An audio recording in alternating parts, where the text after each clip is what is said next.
Hi everyone! In this video I'm going to show you how I personally draw hair. These are all examples of hair that I've drawn in the past and they're all pencil on paper, so I'll just show you how I do it. So let's go! So I start by lightly drawing out the hair. When you do this, draw out some of the main strands so that you get a feel for the direction that the hair flows in. Then I start blocking in the shading, like you can see here, just sort of lightly, loosely, basically scribbling the pencil down, avoiding where the main highlights are. And if you want to make it look really realistic, I think to start with you should definitely use a reference picture. After that I'm starting to draw in the hairs using this like back and forth motion, lessening the pressure at the end of each stroke towards the scalp and the highlight area. I hope that makes sense. It's kind of difficult to explain, but hopefully when my hand isn't in the way you can see what I'm doing. It's just almost sort of like flicking the pencil backwards and forwards. Then I'm adding in darker strands using a darker pencil like a 3B or darker to give depth. I do just want to say that there are like so many different ways of drawing hair, so if you use different techniques that work for you, then keep using them. This is just what I do, and it might not work for everyone, but if you can pick up something from this, then that'll be good. I've not had any like professional fine art training or anything, so don't look at what I'm doing. Oh, there he is. Don't look at what I'm doing as being right and like what you're doing as being wrong. There is no right and wrong, so this is just what came naturally for me over years of practice. Okay, and then I'm using a HB again, and I'm just using that to draw strokes through the highlights, because you can see on the reference picture that the highlights aren't completely white areas, so you need to draw little hairs through it, because obviously there is hair there. Oh, does that make sense? I don't know. Also, an important thing is, just because you're using a reference doesn't mean that you have to draw every hair exactly where it is on the picture. Like, once you finish and you show people and you're not tied to the reference anymore, like, they're not going to be like, that strand isn't where it should be. Like, they're not going to know. So I don't know where I'm going with this, but don't worry about it being perfect. Now I'm using a rubber to work back in some of the highlights. I have a pencil eraser, but a normal eraser with a sharp corner would work too. By the way, I'll list my materials in the info box below.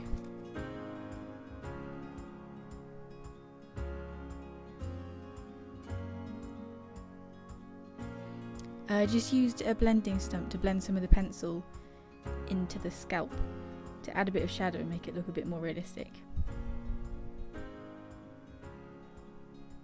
Because then you can get the hair to join up with the scalp and the forehead. And then finally I use a dark pencil again, like a 5B, to add depth to the hair as it goes away from the light. So it's kind of like in 3 steps. So you've normally got like dark as the hair comes out of the scalp, light as it grows up and catches the light, and then dark again as it falls back down. You can also use a white gel pen to add extra highlights if you want. Okay, I want to show curly hair as well, because it can be a little trickier. For drawing it out, I'd say break everything up into separate shapes. So like with this curl, I've sort of broken it up into 4 steps. And then I'm just gonna make the base again by putting the layer of pencil down and smudging it in. Then I'm just sort of going over it again a bit lightly, because I've smudged most of it away. I'm using a pencil eraser again to pick out the highlights first of all, because you can see on the reference picture that the highlights are what stands out the most. So if I pick them out first, then it already looks kind of 3D. And then I'm using like HB and maybe like a 3B at times to start adding in the hairs and the shadows. Also, I should say, if I was drawing like her whole head of hair, I wouldn't start off on an individual curl. I'd draw it all out roughly, smudge the first layer all over, then rub out the highlights on like all of the hair, then probably use a 5 or 6B to add in all the shadows straight away. That way I'd have a base to work off, and then you'd mostly be using a HB and 2B to sort of add in like the middle values in the places that aren't highlights or shadows.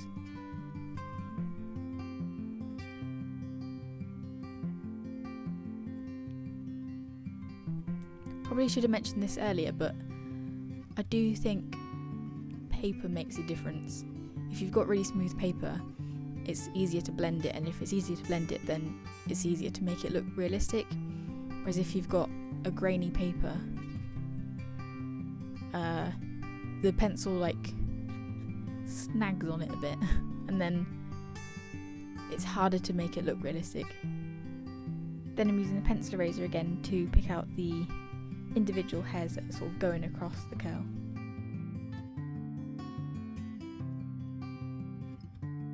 Blonde hair can also be a little tricky because it's so light that you almost don't want to add any shade at all, or you immediately want to start drawing with your pencil and then it ends up too dark. So I start the same like I do with everything else, so start with the base, smudge it out, then use the pencil eraser to pick out all the lightest areas, then use a light pencil to start adding in all the small hairs and the little shadows that the hairs make. To be honest, I don't think blonde hair is my strong point. I think when you've drawn the face, if you've like shaded the face enough, especially the forehead, when you draw the light hair on top of it, it looks much more effective than, you know, just here. It doesn't look so much like hair, I don't think, at the end of it. But I thought I'd show you how I basically do it anyway. And then there I'm using a darker pencil to add depth again.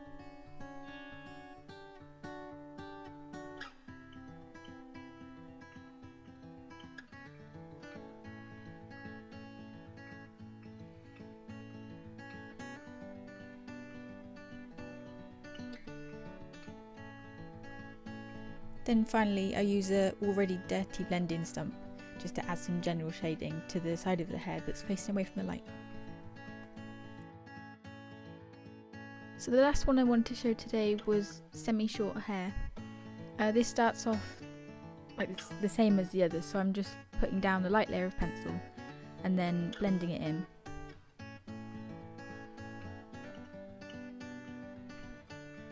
And then maybe you can't see too well, but I'm adding in the little strands, but really looking at the reference, because you can see on the picture that the hairs all sort of separate into tiny sections, and the hair is darkest where that section sort of comes to a point,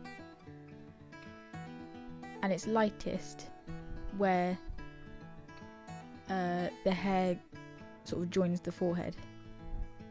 So for where it joins the forehead, I'm using like the lightest pencil. I think it was like a H maybe. And then it's darkest at the top of this picture, where his hair is longest and thickest. Something to bear in mind as well is that if you look at short hair, you can see that it doesn't grow straight down, like straight down from the top of the head down to the ear, like in a straight line, but it sort of curves around, so it curves from the forehead and then like round the ear. I think with hair generally, one of my biggest tips would be don't be scared to make it dark.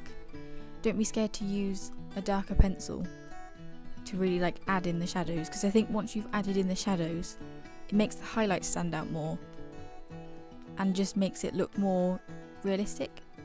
And when you draw like a thick strand, make sure you really add a shadow under that strand to make it look like it's really sat on top of the rest of the hair.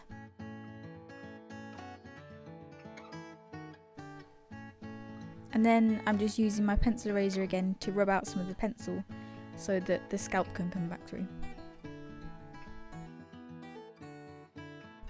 And I think that's all for today. So if there are any other hair types or generally any other videos you want to see, then let me know and maybe I'll do them like in 10 years or something. No, I'm kidding. I want to try and upload more, so please let me know. Other than that, I hope this was helpful. Thanks for having me, and I'll see you soon. Bye!